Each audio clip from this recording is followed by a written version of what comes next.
माझ्या संत्रा बागेमध्ये आलेलो आहोत आपण आणि डिंक्या किती मोठ्या प्रमाणात वाढलेला आहे हे मी तुम्हाला दाखवणार आहे। हे बघा एक झाड आहे हे आणि याच्यावरती डिंक्याचं स्त्राव किती निघालेला आहे, किती प्रमाणात ठिकठिकाणी डिंक्या निघालेला आहे हा। हे बघा चौभोवताल या झाडाच्या डिंक वाढलेला आहे, ठिकठिकाणी खाली मधात आणि वरपर्यंत पण हा डिंक्या पोहोचलेला आहे। याचा फेस निघत आहे ठिकठिकाणी। याला मोरचूद लावलं होतं तरी पण जमलेलं नाही आहे, म्हणजे गेरू आणि मोरचूद लावलं होतं याला तरी पण हे जमलेलं नाही आहे। याच्यावरती तुम्ही बघितलं असणार मागचे व्हिडिओ, तर त्याच्या 4-5 इलाज मी करून दाखवले होते याच्यावरती, पण तरी हा आटोक्यात येऊन नाही राहिला।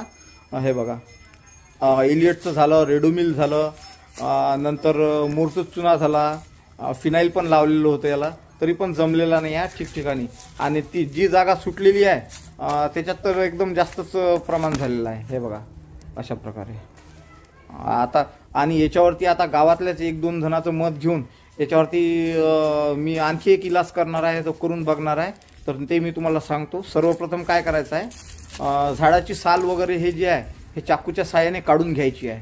हे अशा प्रकारे काढून घ्यायची आहे। जिथून डिंक्या निघत आहे त्याची साल एकदम खोलपर्यंत काढून घ्यायचे, जोपर्यंत तो पूर्ण निघत नाही, त्याचा डाग वगैरे जात नाही।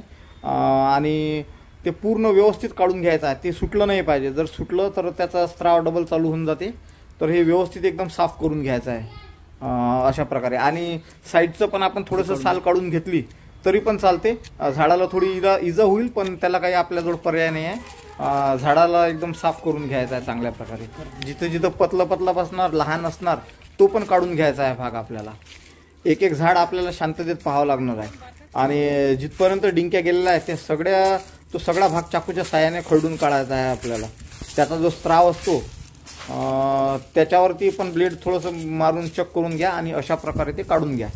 हे बघा अशा प्रकारे काढून घ्यायचं आहे आणि खरडून घ्यायचं आहे थोडं ब्लेडच्या साहाय्याने, जेणेकरून मग आपल्याला तिथं व्यवस्थित औषध लावता येईल ते। तर हे बघा आता अशा प्रकारे हे झाल्यानंतर याच्यासाठी मी कोणती औषध आणलेली आहे, कोणती औषध ती याला लावणार आहे ते सांगतो मी तुम्हाला।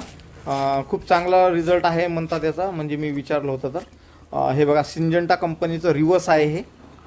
यात मॅन्डिप्रोपॅमिड घटक आहे या औषधीमध्ये, 23% आहे याच्यात। हे बघा अशा प्रकारे लावायचं आहे। जिथे जिथे आपण खरडून काढलेलं आहे तिथे या प्रकारे असं लावून घ्यायचं आहे। मित्रांनो 1100 रुपयाची बॉटल आहे ही, 160 मिली येते याच्यात। खूप महाग औषध आहे।